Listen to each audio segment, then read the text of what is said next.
Hi, good evening friends. ನಾನಿವತ್ತು egg rice ಮಾಡೋದು ಹೇಗೆ ಅಂತ ತೋರಿಸ್ಕೊಡ್ತೀನಿ. ಅದಕ್ಕೆ ಬೇಕಾಗಿರೋ ಸಾಮಗ್ರಿಗಳು: ಈರುಳ್ಳಿ, ಎಲೆಕೋಸು, ಕ್ಯಾರೆಟು, ಕೊತ್ತಂಬರಿ ಸೊಪ್ಪು, ದಪ್ಪಮೆಣಸಿನ್ಕಾಯಿ, ಹಸಿಮೆಣಸಿನ್ಕಾಯಿ, ಹಾಗೆ ಮೊಟ್ಟೆ, ರುಚಿಗೆ ತಕ್ಕಷ್ಟು ಉಪ್ಪು, pepper powder, garam masala, chilli powder, soya sauce. ಇಷ್ಟು ಅದಕ್ಕೆ ಬೇಕಾಗಿರೋ ಸಾಮಗ್ರಿಗಳು. ಹಾಗೆ ಆಯಿಲ್ ಹಾಕ್ಕೊಂಡು ಈರುಳ್ಳಿ ಹಾಕ್ಕೊಂಡು ಸ್ವಲ್ಪ ಫ್ರೈ ಮಾಡ್ಕೊತಾ ಇದ್ದೀನಿ. ಸ್ವಲ್ಪ ಈರುಳ್ಳಿ ಫ್ರೈ ಆಗಿದೆ. ಅದಕ್ಕೀಗ ಹಸಿಮೆಣಸಿನ್ಕಾಯಿ, ದಪ್ಪಮೆಣಸಿನ್ಕಾಯಿ, ಕ್ಯಾರೆಟು, ಎಲೆಕೋಸು ಎಲ್ಲನೂ ಹಾಕೊಂಡು ಸ್ವಲ್ಪ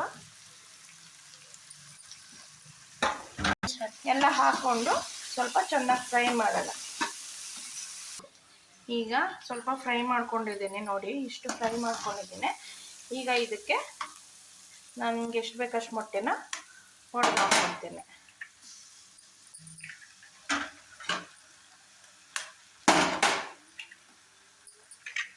ನಿಮ್ಗೆ ಎಷ್ಟು ಮೊಟ್ಟೆ ಬೇಕೋ ಅಷ್ಟು ಮೊಟ್ಟೆ ತೊಗೊಳ್ಳಿ.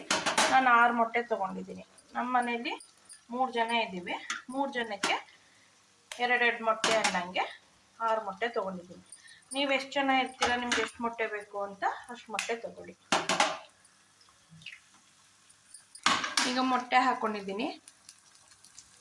ಆ ಮೊಟ್ಟೆನ ಸ್ವಲ್ಪ ಇದು ಗ್ಯಾಸ್ನ ಜಾಸ್ತಿ ಮಾಡಿಕೊಂಡು ಮೊಟ್ಟೆನ ಇವಾಗ ಮಿಕ್ಸ್ ಮಾಡ್ಕೊತಾ ಇದ್ದೀನಿ. ನೋಡಿ, ಈಗ ಅನ್ನ ಮಾಡಿ ಇಟ್ಕೊಂಡಿದ್ದೇನೆ. ಅನ್ನಕ್ಕೆ ಸ್ವಲ್ಪ ಉಪ್ಪು ಹಾಕ್ಕೊಂಡು ಮಾಡಿಟ್ಕೊಂಡಿದ್ದೇನೆ. ಮೊಟ್ಟೆ ಎಲ್ಲ ಹುರ್ಕೊಂಡು ಆದ್ಮೇಲೆ ಅನ್ನ ಮಿಕ್ಸ್ ಮಾಡ್ತಾ ಇದ್ದೀನಿ. ನೋಡಿ, ಅನ್ನ ಹುಡಿ ಮಾಡಿಕೊಂಡು ಹಾಕ್ಕೊಂಡಿದ್ದೇನೆ. ಈಗ ಅದಕ್ಕೆ ಸ್ವಲ್ಪ ಗರಂ ಮಸಾಲ, ಸ್ವಲ್ಪ ಚಿಲ್ಲಿ ಪೌಡ್ರು, ಸ್ವಲ್ಪ ಬ್ಲ್ಯಾಕ್ ಪೆಪ್ಪರು. ನಾನು ಮೆಣಸಿನ್ಕಾಯಿ ಸ್ವಲ್ಪ ಹಾಕ್ಕೊಂಡಿರೋದ್ರಿಂದ ಬ್ಲ್ಯಾಕ್ ಪೆಪ್ಪರ್ ಇದೆಲ್ಲನೂ ಒಂಚೂರು ಹಾಕ್ಕೊತಾ ಇದ್ದೀನಿ. ಆ್ಯಂಡ್ ಸೋಯಾ ಸಾಸ್ ಸ್ವಲ್ಪ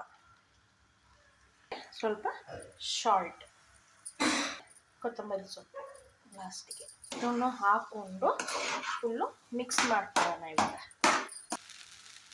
ನೋಡಿ, ಫುಲ್ಲು ಮಿಕ್ಸ್ ಮಾಡಿಕೊಂಡೆ. ಈಗ ಎಗ್ ರೈಸ್ ರೆಡಿಯಾಗಿದೆ. ಬಿಸಿ ಬಿಸಿಯಾಗಿ ತಿನ್ಬೋದು. ಈಗ ಸ್ಟವ್ ಆಫ್ ಮಾಡ್ತಾ ಇದ್ದೀನಿ. ನೋಡಿ, ಬಿಸಿ ಬಿಸಿ ಎಗ್ ರೈಸ್ ರೆಡಿಯಾಗಿದೆ. ನಿಮಗೆಲ್ಲರಿಗೂ ಈ ವಿಡಿಯೋ ಇಷ್ಟ ಆಗಿದ್ದರೆ ಲೈಕ್ ಮಾಡಿ, ಶೇರ್ ಮಾಡಿ, ಕಮೆಂಟ್ಸ್ ಮಾಡಿ.